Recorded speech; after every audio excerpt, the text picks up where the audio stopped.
Questão da Unesp de modelos atômicos. A luz branca é composta por ondas eletromagnéticas de todas as frequências do espectro visível. O espectro de radiação emitido por um elemento, quando submetido a um arco elétrico ou a altas temperaturas, é descontínuo e apresenta uma de suas linhas com maior intensidade, o que fornece uma impressão digital desse elemento.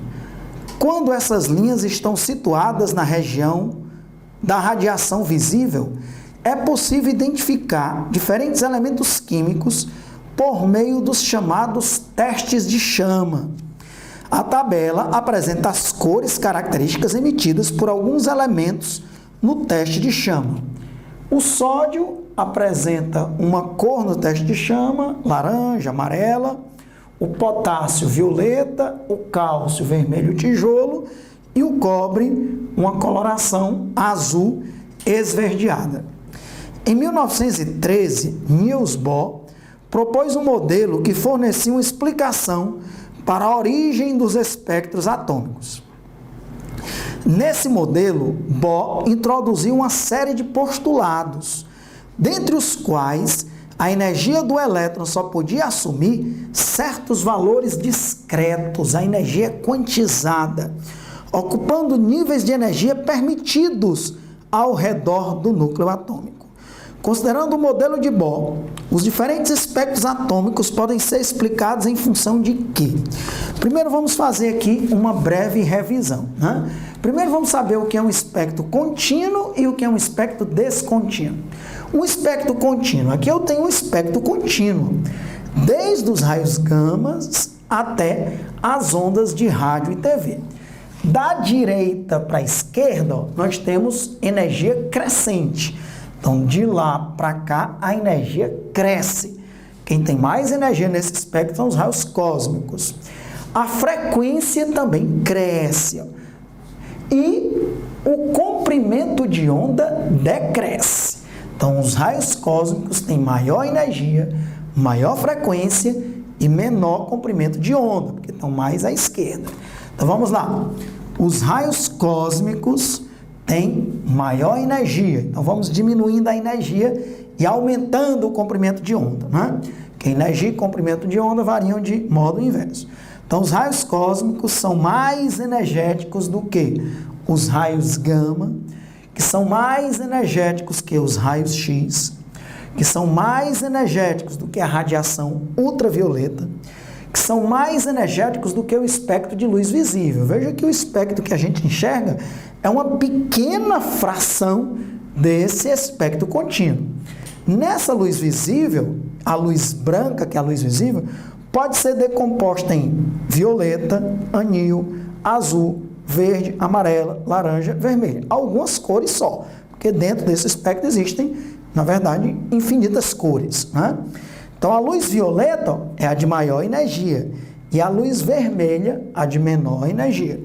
Então, aqui nós temos também um espectro contínuo dentro do espectro de luz visível que nós, seres humanos, conseguimos enxergar. Depois, ainda diminuindo a energia e aumentando o comprimento de onda, depois do vermelho nós temos a radiação infravermelha, né? Depois temos micro-ondas, as ondas de rádio e TV, até as ondas longas, né?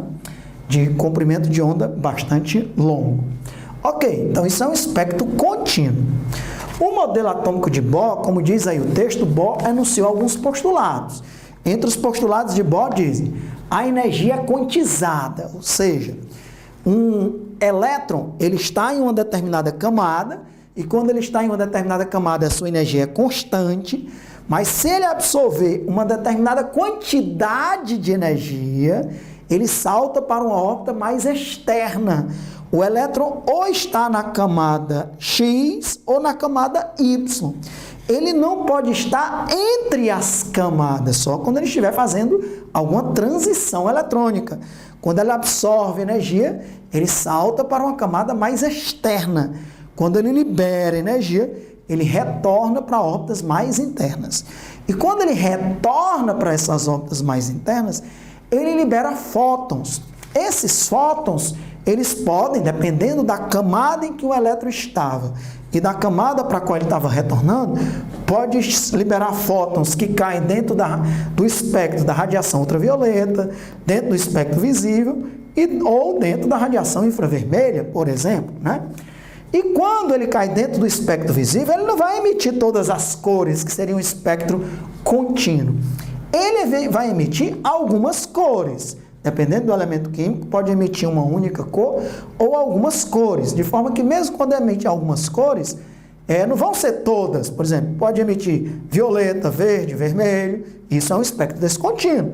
Espectro contínuo seria se emitisse todas essas frequências, todos esses comprimentos de onda, todas essas cores dentro do espectro visível, por exemplo. Então, e dentro dessas raias, mesmo quando ele emite algumas raias, algumas cores, ele sempre tem uma cor característica predominantemente. Por exemplo, o sódio laranja, o potássio violeta, o cálcio vermelho tijolo, o cobre azul esverdeado. Então, os espectros atômicos, a gente diz, que são espectros descontínuos. E isso é uma prova concreta que o modelo atômico de Bohr, isso confirma o modelo atômico de Bohr com as camadas com órbitas estacionárias. A energia quantizada, as camadas eletrônicas existem e essas camadas elas possuem uma determinada energia. E a prova disso são os espectros descontínuos. Um elétron pode estar em qualquer lugar na eletrosfera, ele está em camadas com energias definidas.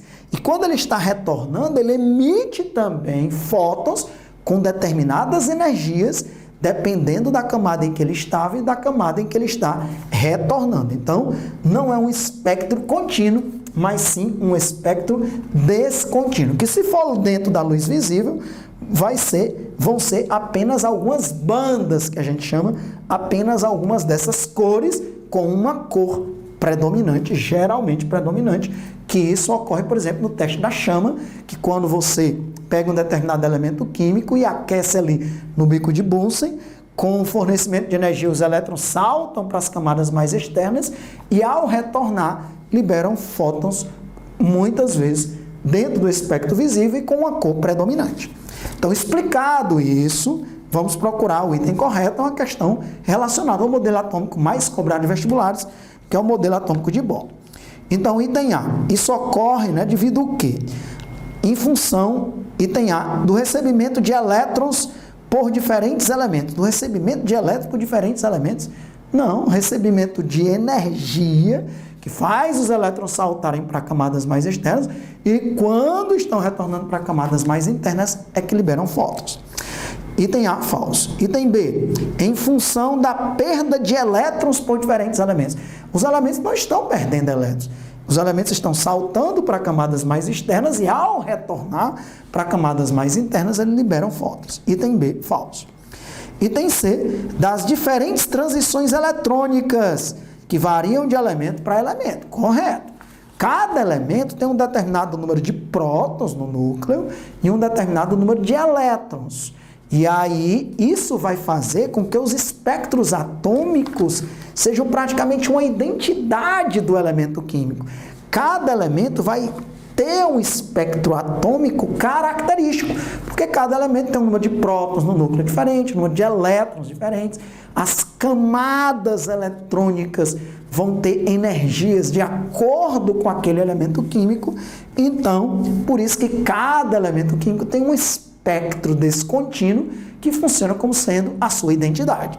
Então, o item C é um item correto, ok? O item C é o item correto. Vamos ver agora por que os demais itens são falsos. D. Em função da promoção de diferentes elétrons para níveis mais energéticos. Olha aí, eles emitem luz, não é quando estão sendo promovidos para as camadas mais externas, para níveis mais energéticos. Está falso o item D. Eles emitem fótons quando eles estão retornando para os níveis de menor energia, para as camadas mais internas. Está aí o erro do item D. Item E, em função da instabilidade nuclear de diferentes elementos, também não tem nada a ver. Então, questão resolvida, letra C de casa.